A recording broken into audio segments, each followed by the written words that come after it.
evaluate your body language? So can you tell me how you would evaluate tonight's outing?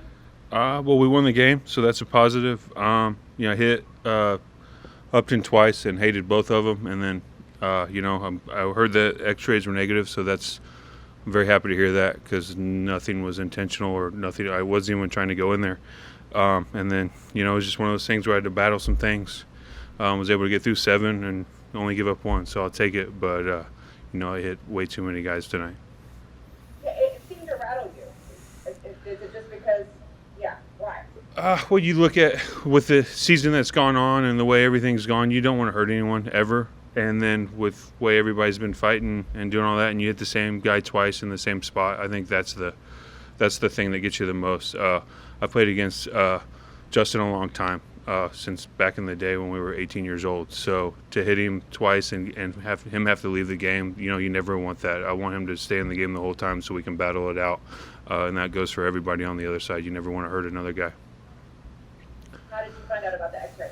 I heard about it after the game. They said that everything came back negative. So I hope that it's nothing serious, or the swelling's down and he's ready to go soon. And then one more thing for me, like what you talked about, kind of segmenting the schedule. Now you're in your final 20 games, and the first 40 didn't go the way you guys wanted them to. But the fact that you can, do some good things in a 20-game span. To start it off like this with you on the mound, what kind of tone does that set? We've been through some ups and downs this year, and you got some young guys that are getting a lot of playing time. So, they were able to get some runs today, and when they're able to get some runs, you need to make sure you give them a chance to win the game, and we were able to do that today. The bullpen did good and came in after me, and offense scored runs, great defensive plays, turned some double plays, so it was a positive all the way around. Thank you, Lance. Other questions for Lance? TR. Lance, you're on this pretty amazing 100-plus pitch straight, 34 in a row. How much pride do you take in that, and how much is there any concern that this might be wearing on you a little bit? You take a lot of pride in taking the ball every 5 days and going out there and doing everything you can for as long as you can. And I can do it longer than most, so I enjoy that too. Don't get me wrong.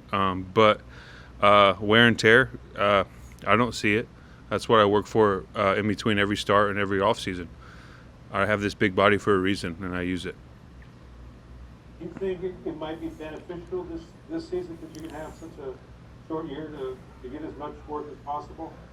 Yeah, I mean, when you look at, with the way the season is, 60 games, to be able to get as many starts you can, as many innings you can is going to be huge for next year, because at this time next year when you're at the 150-plus inning mark, you got to be ready to go, especially if you want to be, pushed to the playoffs. So you got to do anything you can and everything you can to push down the stretch here to make sure you got what you need for next year.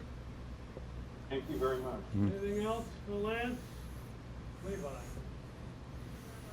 I'm not trying to be fine here, but I'm just curious as far as make a more hypothetical question. In a game where there's an inconsistent strike, how I saw you at one point today sort of yell, I think as you were maybe coming off the mound at the end of the last inning. How much of that do you allow yourself to sort of make your opinion known, and is that effective when you do that, and how much of that do you let your catcher kind of take care of? I've never been one to hide my emotions ever in my career. I'm going to leave it at that. Okay, thank you. Anything else? Evan. Please unmute yourself, Evan.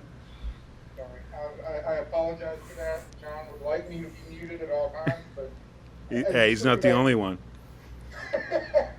Just ask your question, please. the last couple of years, and I haven't seen where you hit anybody multiple times in a game. I mean, there have been a couple of games where you hit multiple batters.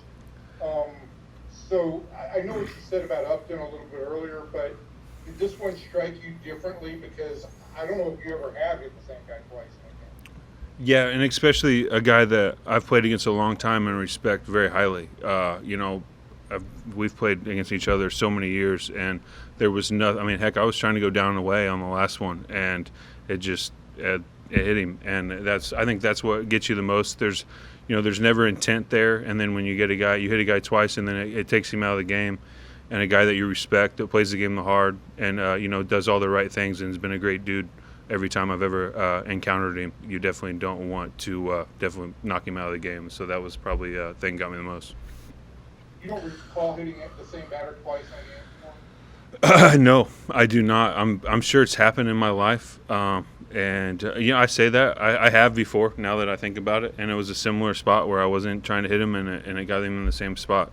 It just popped in my head. Starling Marte, back when I was in St. Louis and he was in Pittsburgh, and you never want to hit a guy ever, and then to hit him multiple times up in the same area, and up high. I think that's what gets you the most. Is you never want to go up high, no matter what, even if you're trying to do it on purpose. You can't go up there. Thanks, man. I appreciate it. Yep. All good? All right, guys. Thank